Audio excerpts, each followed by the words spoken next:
Right, then Manchester United have just lost 2-0 at home to Newcastle.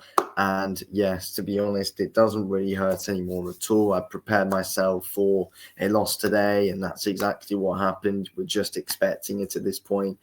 I had no confidence in Manchester United winning this match at all today. It just doesn't really hurt anymore about a loss. We're just expecting it at this point. I don't know how and when this is all gonna change, to be completely honest, and when Manchester United can get back onto winning ways, but it's not looking good right now. This is the first time we've lost 3 games in a row in the Premier League in 9 years. It's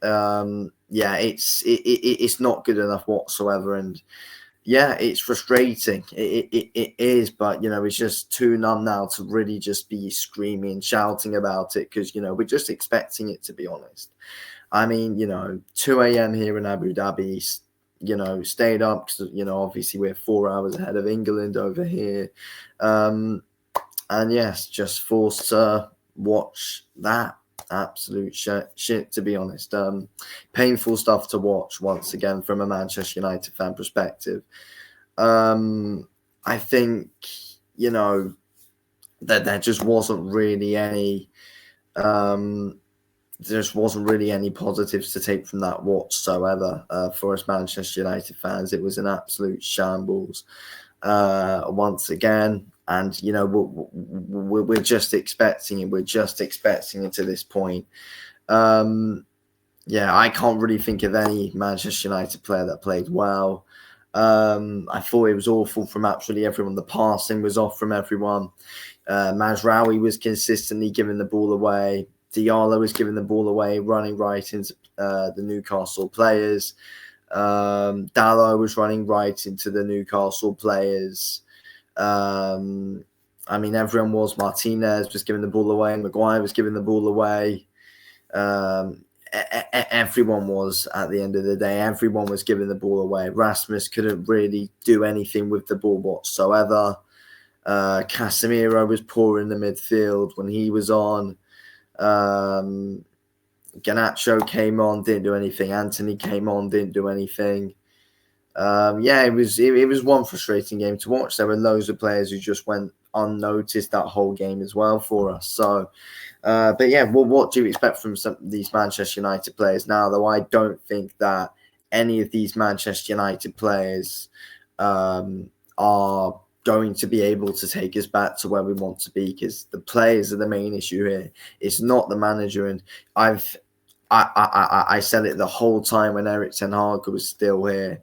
And, it's not the manager, it's the players. But, there were still people blaming the manager, and there probably will be some people blaming the manager now. So, and it very clearly, obviously, is the players from what we're seeing week in, week out from this Manchester United team. It very obviously is the players. You can tell by their body language on the pitch.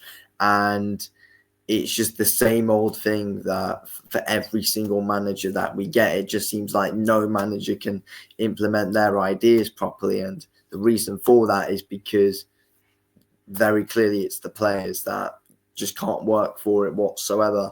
And they don't deserve to be wearing the Manchester United shirt. They don't deserve it whatsoever. They don't care about the club. So, we're not going to be brought back to life with the attitude that these players have got. It's just not going to happen, unfortunately. They just get paid a ridiculous amount of money per week, 300k per week. None of them deserve it whatsoever. They're not hard-working people whatsoever. Their egos are massive, and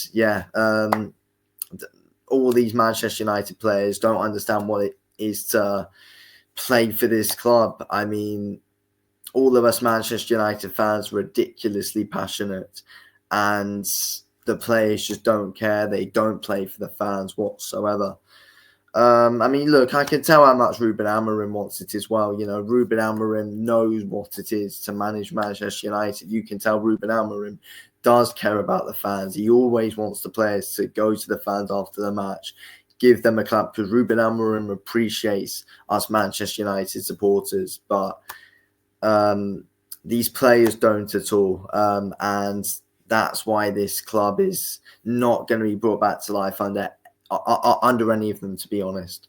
But I don't want to. I don't want to sack Almarim. That there's zero need for it whatsoever. It's just going to be the same old thing. Keep Almarim, and let's just keep on working under Almarim.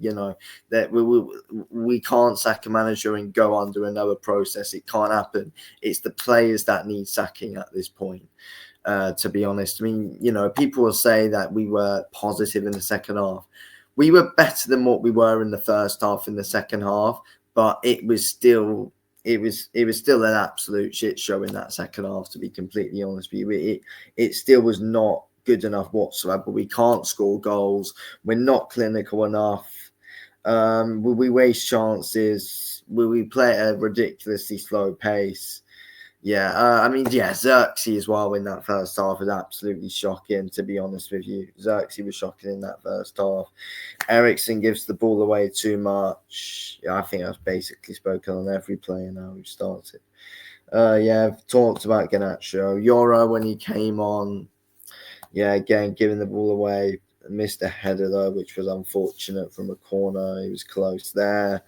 But that's the only real big opportunity. I think Casemiro had an opportunity in the first half. Couldn't do anything with it. But again, it's just so sloppy in the midfield, so sloppy in the defence, so sloppy up front. It's just sloppy everywhere. It doesn't work anywhere on the pitch for Manchester United, unfortunately. It just doesn't work anywhere on the pitch for us. So, anyway, thanks for watching.